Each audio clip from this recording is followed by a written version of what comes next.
December 7th, 1941, 7:55 in the morning, Pearl Harbor, Hawaii. Commander Mitsuo Fuchida circled his aircraft above the American naval base, smoke billowing from Battleship Row below, and radioed back to the carrier fleet the message that would echo through history. Complete tactical success. The American Pacific Fleet lay in ruins, 8 battleships damaged or destroyed, and the path to Japanese dominance across the Pacific seemed clear. Victory tasted sweet in those early morning hours, and Japanese naval planners allowed themselves to believe they had crippled their greatest opponent for years to come. They could not have been more catastrophically wrong. Before we dive into this story, make sure to subscribe to the channel and tell me in the comments where you're watching from. It really helps support the channel. What Japanese commanders would witness over the following months would shatter every assumption they held about American capabilities, transforming their greatest triumph into the first step toward their ultimate defeat. The ships they had sent to the bottom would rise again, faster and more powerful than before, revealing an industrial capacity so overwhelming it would redefine the nature of modern conflict itself. Captain Minoru Genda stood on the bridge of the carrier Akagi 3 weeks after the attack, reviewing reconnaissance photographs with growing unease. The images showed Pearl Harbor's salvage operations already underway, with massive pumps and cranes surrounding the sunken battleships. Genda had been one of the primary architects of the Pearl Harbor operation, and he understood naval logistics better than most. He turned to his executive officer, Lieutenant Commander Shigeru Itaya, and made an observation that would prove prophetic. "The Americans are moving faster than our projections indicated," Genda said quietly, studying the photographs through a magnifying glass. "Look at the equipment they have already positioned around the California. That is not standard salvage gear. Those are purpose-built systems." Itaya leaned closer, examining the images. "Sir, our intelligence estimated it would take them at least 2 years to raise even one battleship. These photographs were taken 18 days after our attack." Genda set down the magnifying glass and walked to the bridge windows, looking out at the vast Pacific. "That is precisely what concerns me," he replied. "Either our intelligence was fundamentally flawed, or the Americans possess capabilities we have not properly assessed. Neither possibility is reassuring." Far across the Pacific, in the oily, debris-filled waters of Pearl Harbor, Lieutenant Commander Edward Raymer prepared for another dive into the submerged wreckage of the USS California.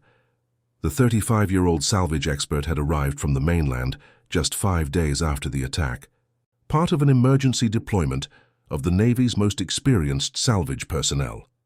He stood on the deck of a salvage barge, checking his diving equipment while his team reviewed the day's objectives.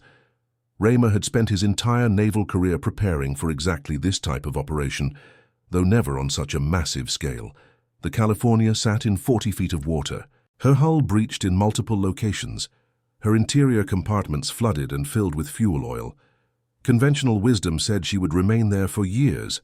Raymer intended to prove conventional wisdom wrong.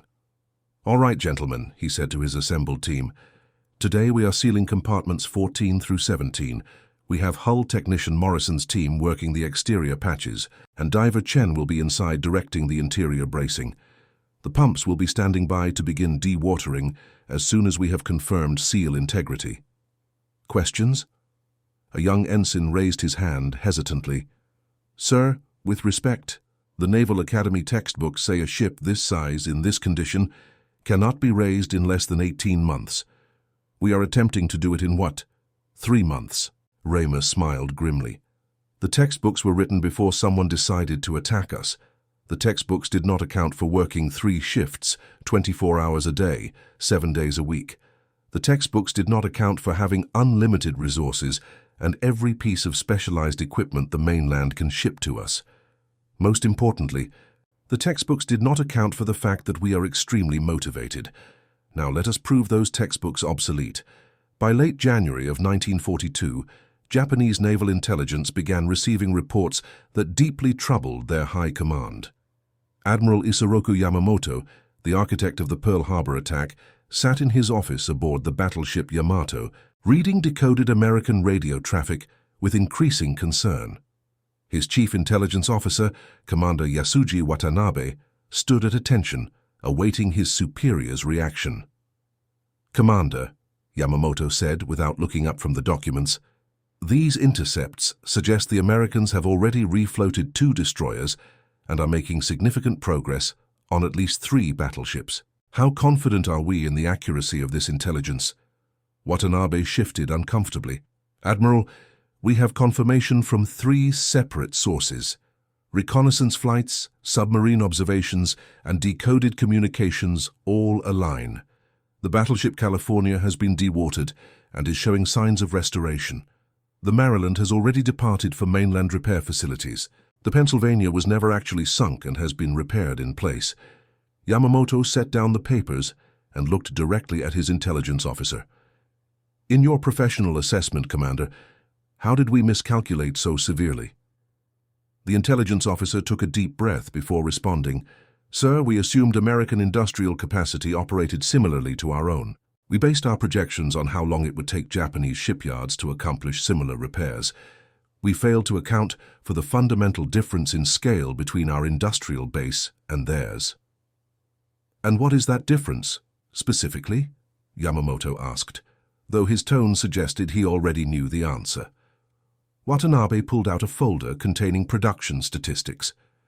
In 1940, the United States produced 4.3 million tons of steel compared to our 6.8 million tons. That seemed favorable to us. However, sir, they were operating at only 73% capacity. Current intelligence suggests they are now at 98% capacity and adding new facilities monthly. By year's end, they will likely produce 30 million tons. We cannot match that even theoretically. Yamamoto stood and walked to the large map of the Pacific mounted on his wall. "So we have awakened a sleeping giant," he said softly. "And now we are discovering just how large that giant truly is."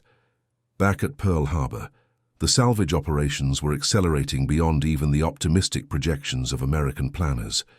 Captain Homer Wallin, the officer in charge of the entire salvage operation, stood on Ford Island watching as the battleship West Virginia slowly emerged from the water. Massive pumps roared continuously, expelling thousands of gallons per minute, while work crews swarmed over every accessible surface. Wallin's assistant, Lieutenant Charles Mackenzie, approached with the latest status report. "Sir, I have the updated timeline. The West Virginia should be floating freely within 72 hours. The California is scheduled for dry dock entry next week. The Nevada has already been patched and will be departing for Puget Sound tomorrow. The Oklahoma is proving more difficult due to her capsized position, but we have developed a solution involving a system of winches and anchoring points." Wallin accepted the report, scanning through the detailed schedules. 3 months ago, Mackenzie, if you had told me we would have 4 battleships operational or en route to repair facilities by March, I would have questioned your sanity. Now look at us." Mackenzie nodded enthusiastically. "Sir, the mainland has sent us equipment and personnel we did not even know existed. That new heavy-lift crane that arrived last week can lift 600 tons. The specialized pumping systems can move water at rates I've never seen in any manual, and the welding teams are working with techniques that are apparently experimental but incredibly effective." What impressed Wallin most was not just the equipment, but the organizational efficiency. Every repair facility on the American West Coast had been mobilized and coordinated. Mare Island Naval Shipyard, Puget Sound Naval Shipyard, and dozens of civilian facilities were working in unprecedented cooperation. Ships that would normally wait months for dry dock space were being accommodated immediately. Materials that would typically require extensive procurement procedures were appearing within days of being requisitioned. "The entire industrial complex has been reprioritized around us," Wallin observed. "Every other construction project has either been delayed or accelerated based on how it affects our timeline. That level of organizational flexibility is itself a weapon." By April of 1942, Japanese naval observers were documenting what they called the Pearl Harbor Resurrection, with a mixture of professional admiration and growing dread. Commander Kanji Ogawa, stationed at a Japanese naval intelligence center in Tokyo, compiled reports that painted an increasingly alarming picture. Ogawa presented his findings to a gathering of senior naval officers, including several who had participated in planning the original attack. He stood before a large board covered with photographs and diagrams, pointing to each item as he spoke. "Gentlemen," he began, "these are reconnaissance photographs taken at intervals over the past 4 months. Here is the California on December 8th, listing heavily and visibly sinking. Here she is on January 15th, with pumps in operation. February 20th, sitting much higher in the water. March 10th, entering dry dock under her own partial power. April 5th, which was taken 3 days ago, she is in dry dock with visible hull repairs underway and new equipment being installed." One of the senior officers interrupted. "Commander Ogawa, are we certain these photographs are authentic and not misinformation?" Ogawa nodded firmly. "Sir, we have cross-referenced them with submarine observations and decoded communications. They are authentic. Furthermore, the California is not unique. The Maryland has already returned to service. The Pennsylvania is operational. The Tennessee is undergoing final repairs and will return to service next month. The Nevada is being completely rebuilt and will emerge more capable than when she was originally constructed. Even the West Virginia, which we believed was a total loss, is being restored." Another officer spoke up, his voice strained. "What about the Arizona? Surely that vessel is beyond recovery." Ogawa's expression became grave. "The Arizona is indeed beyond recovery, with over 1,000 crew members still entombed within her. However, gentlemen, that is 1 ship out of 8. We have managed to permanently remove 1 battleship from service at the cost of alerting them to our capabilities and triggering an industrial mobilization that we cannot counter." The room fell silent as the officers absorbed the implications. Finally, one of the most senior commanders present asked the question they all dreaded. "Commander Ogawa, in your professional assessment, what does this capability indicate about American industrial potential in a prolonged conflict?" Ogawa took a deep breath before answering. "Sir, if they can resurrect battleships in 4 months, they can build new ones in less time than we can.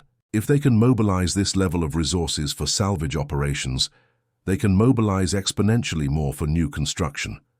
Every projection we made about American production timelines was understated by a factor of at least 3. In some cases, by a factor of 5. The implications hung in the air like smoke.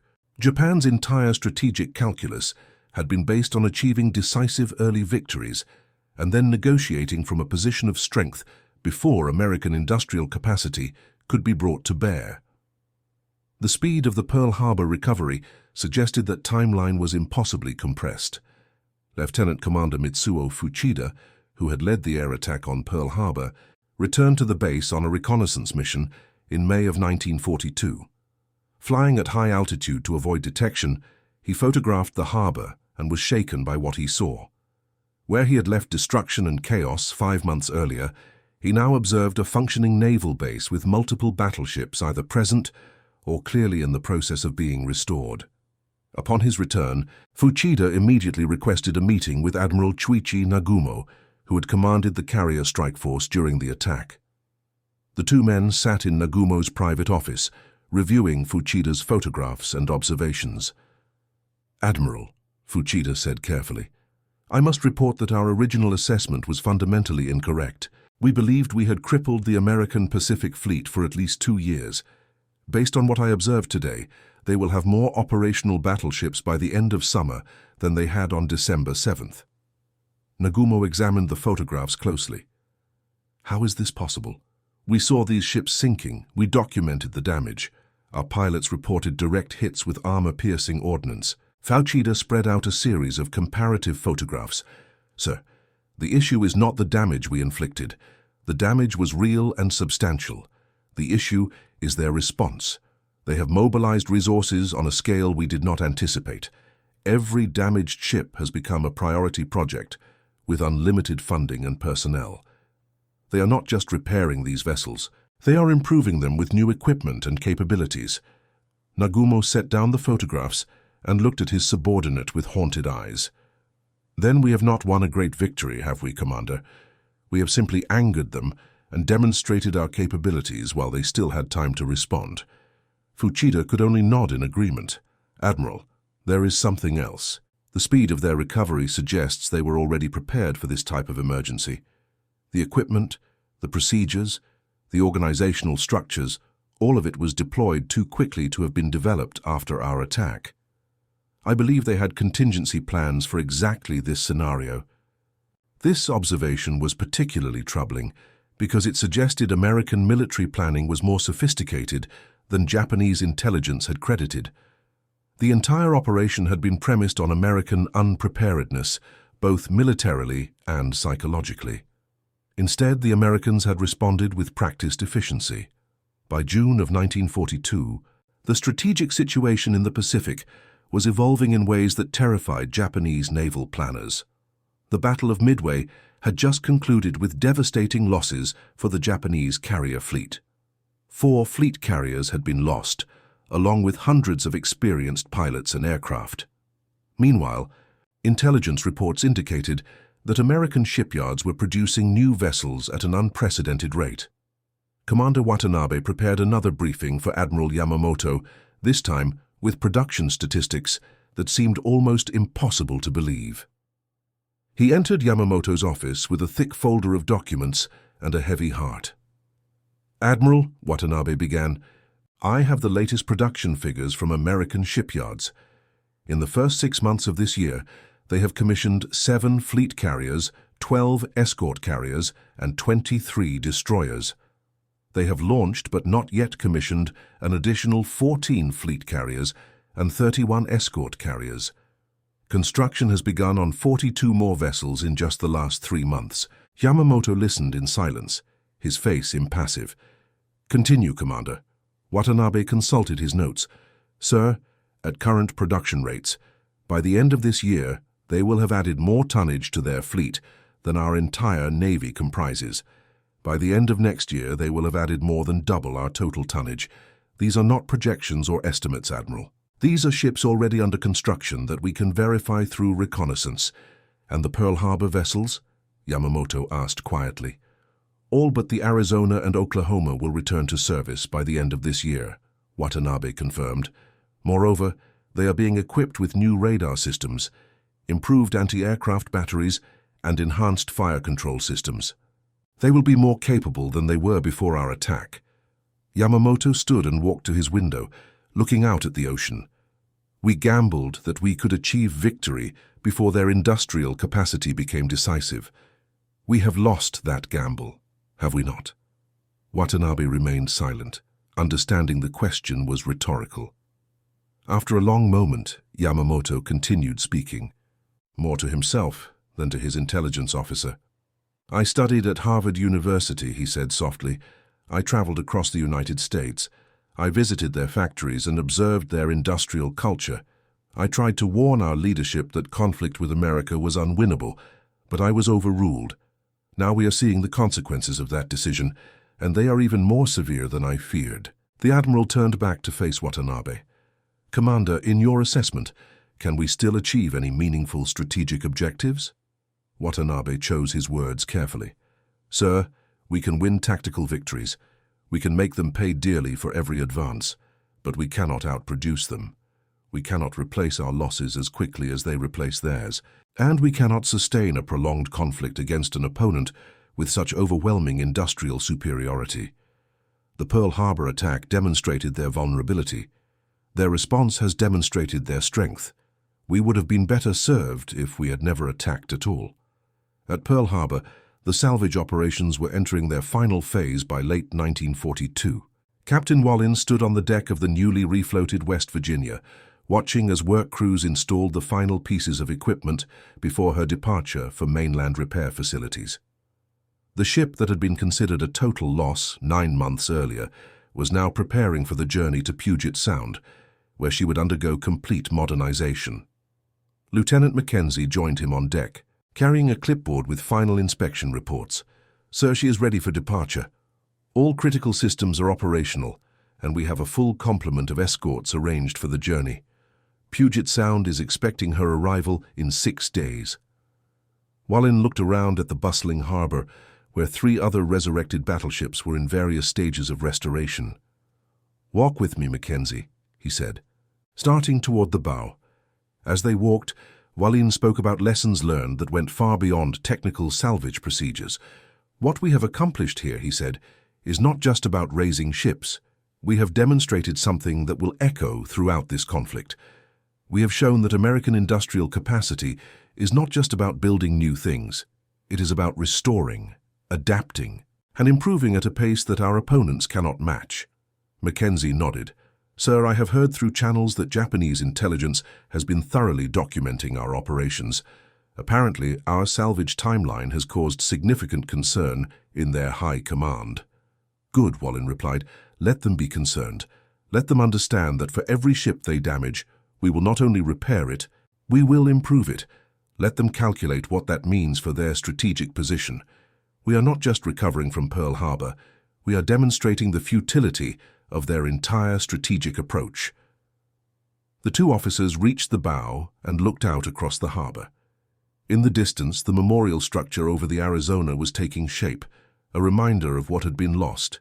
But surrounding them was evidence of what had been saved and what was being built. The harbor that had been a scene of devastation was now a symbol of resilience and industrial might. Do you know what the most important lesson is, Mackenzie? Walin asked. It is that material superiority is not just about having more resources. It is about being able to mobilize and deploy those resources with speed and efficiency. The Japanese made the mistake of thinking they could strike us hard enough to keep us down long enough to achieve their objectives. They did not account for the fact that we could get back up this quickly. By the end of 1942, the strategic balance in the Pacific had fundamentally shifted. Japanese naval planners compiled assessments that painted an increasingly bleak picture. The ships they had sent to the bottom at Pearl Harbor were not only returning to service, they were returning enhanced with new technologies and capabilities. Meanwhile, American shipyards were producing new vessels at rates that seemed to defy logic. Commander Ogawa prepared what would be his most comprehensive and depressing report yet. He stood before the same group of senior officers he had briefed 8 months earlier, but the mood in the room was dramatically different. The confidence and pride that had characterized earlier meetings had been replaced by grim determination and barely concealed anxiety. Gentlemen, Ogawa began, I am here to provide an updated assessment of American naval recovery and production capabilities. The news is worse than our most pessimistic projections.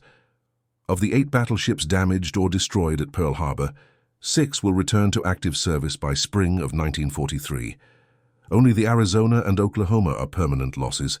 Each of the recovered vessels has been upgraded with superior radar, improved anti-aircraft defenses, and enhanced fire control systems. He paused to let that information sink in before continuing. However, the battleships are merely the beginning of our problem. American shipyards are now producing 1 escort carrier every 5 days.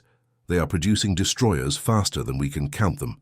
They have launched 7 Essex-class fleet carriers this year alone, with 10 more under construction. Each of these new carriers is more capable than our best vessels. One of the officers interjected, his voice strained. Commander, surely there must be limits to their production capacity. No nation can sustain such output indefinitely. Ogawa shook his head slowly. Sir, with respect, you are thinking like a Japanese planner.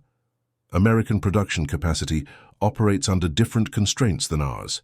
They have vast natural resources, a massive industrial base that is still expanding, and a population of over 130 million people compared to our 70 million. Moreover, they are not just building ships, they are simultaneously producing aircraft, vehicles, weapons and supplies in quantities that staggers analysis. He pulled out a chart showing comparative production statistics. In 1942, they will produce approximately 47,000 aircraft compared to our 8,000. They will produce approximately 24,000 tanks compared to our 1,000. They will produce more of everything, and they will continue to accelerate production throughout 1943. The senior officers sat in stunned silence as Ogawa presented slide after slide of devastating comparisons. Finally, one asked the question that everyone was thinking. Commander Ogawa, given these realities, what is our strategic position? Ogawa took a deep breath before answering with brutal honesty. Sir, we are in a war of attrition against an opponent that can replace losses 10 times faster than we can. Every ship we sink, they can replace with 2 or 3 new ones. Every aircraft we destroy, they can replace with 5. Every pilot we train, they can train 20. The Pearl Harbor attack was supposed to buy us time to consolidate our position. Instead, it has triggered an industrial mobilization that we cannot counter through any military means. In March of 1943, the battleship California departed Puget Sound Naval Shipyard, fully restored and modernized. She bore little resemblance to the ship that had settled into the mud of Pearl Harbor 15 months earlier. Her superstructure had been rebuilt, her anti-aircraft armament had been massively increased, and she carried the latest radar and fire control systems. She was not just restored, she was reborn as a more capable warship than she had been on December 7, 1941. Lieutenant Commander Raymer, who had led her initial salvage operations, was aboard for her sea trials.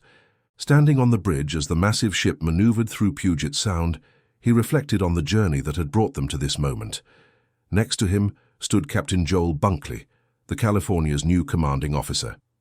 "Commander Raymer," Bunkley said, "I have read your salvage reports.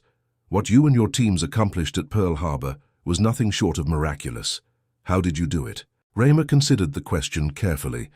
"Sir, we did it by refusing to accept that it could not be done. We did it by working harder than we thought possible. We did it by having the full support of the entire American industrial complex. But most importantly, we did it because we understood what was at stake. Every day that ship stayed on the bottom was a day that the enemy could believe they had won." Bunkley nodded approvingly. "Well, Commander, I am pleased to report that the California is now more capable than she has ever been. Her radar can detect aircraft at ranges that would have seemed impossible 2 years ago. Her anti-aircraft batteries can engage multiple targets simultaneously. Her damage control systems incorporate every lesson learned from Pearl Harbor. The Japanese tried to sink her once. They will not succeed a second time." The two officers stood in silence for a moment, watching as the California's bow cut through the Pacific waters. Then Raymer spoke again, his voice thoughtful. "Sir, do you know what I think the Japanese failed to understand about Pearl Harbor? They focused on the ships they sank and the damage they inflicted. They did not consider the nation they awakened. They measured success in tons of steel sent to the bottom. They should have measured it in the determination they created." By mid-1943, Japanese naval commanders had largely abandoned hope of achieving strategic victory in the Pacific. The ships that had risen from Pearl Harbor were now part of a vast American fleet that was systematically advancing across the Pacific, island by island. Each Japanese stronghold that fell revealed the same pattern: overwhelming American material superiority, deployed with increasing tactical sophistication. Admiral Yamamoto, who had orchestrated the Pearl Harbor attack, was lost in April of 1943 when American aircraft intercepted his transport plane. His final reports had become increasingly pessimistic about Japanese prospects, acknowledging that the conflict had evolved exactly as he had feared. The industrial giant had awakened, and its capacity for production and restoration had exceeded even his most dire warnings.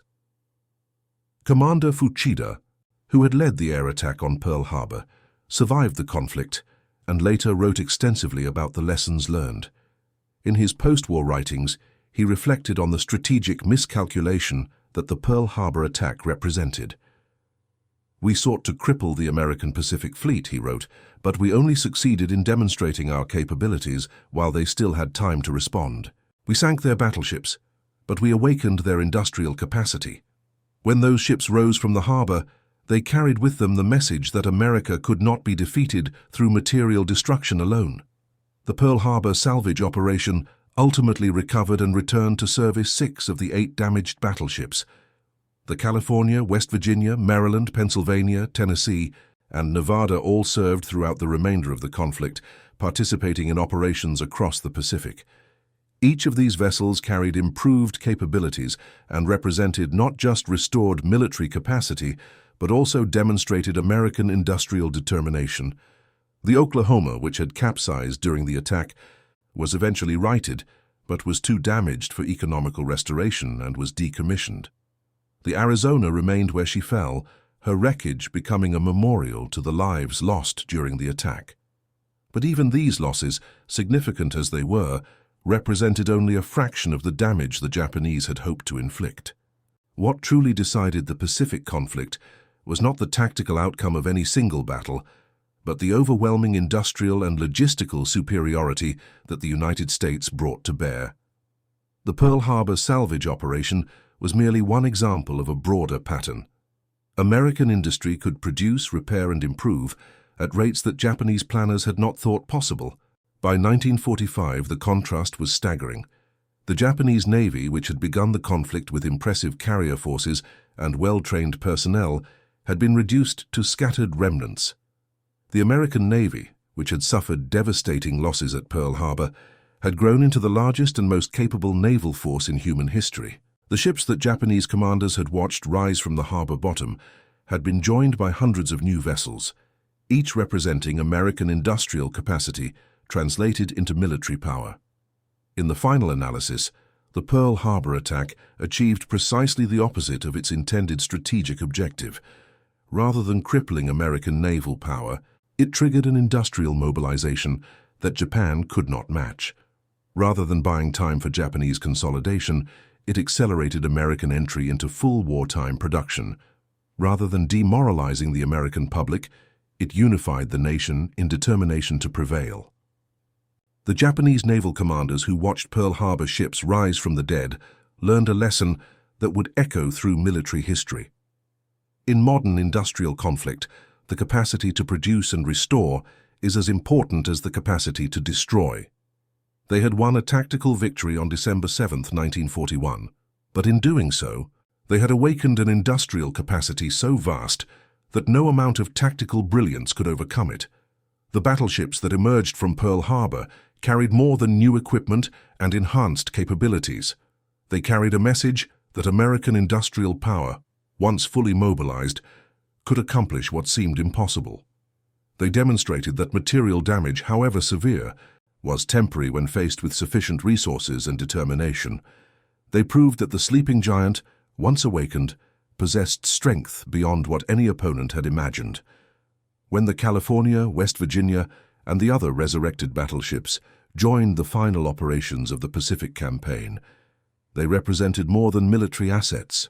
They embodied the transformation of American industrial potential into overwhelming military reality. Japanese commanders who had planned the Pearl Harbor attack based on calculations of tonnage and firepower had failed to account for the most important variable, the speed and scale at which American industry could respond to crisis. The ships rose from the dead not through luck or chance, but through systematic application of resources, expertise, and determination. Each vessel salvaged and restored was a testament to organizational efficiency, technical innovation, and industrial capacity. The Japanese had attacked ships. The Americans had responded with an industrial revolution. In retrospect, the most significant aspect of the Pearl Harbor salvage was not the technical achievement, impressive as it was. It was what that achievement revealed about comparative industrial capacity and organizational efficiency. Japanese planners had based their entire strategy on assumptions about American capabilities that proved catastrophically incorrect. The speed of the Pearl Harbor recovery shattered those assumptions and revealed a fundamental imbalance that no amount of tactical skill could overcome. The lesson was clear, though it came too late for those who needed to learn it most. In industrial age conflict, the capacity to produce and restore determines outcomes more surely than initial tactical success. The Japanese won the Battle of Pearl Harbor. The Americans won everything that followed, beginning with the resurrection of ships that should have remained underwater for years, but instead returned to service in months, enhanced and improved, symbols of industrial might that could not be defeated. And that concludes our story. If you made it this far, please share your thoughts in the comments. What part of this historical account surprised you most? Don't forget to subscribe for more untold stories from World War II and check out the video on screen for another incredible tale from history. Until next time.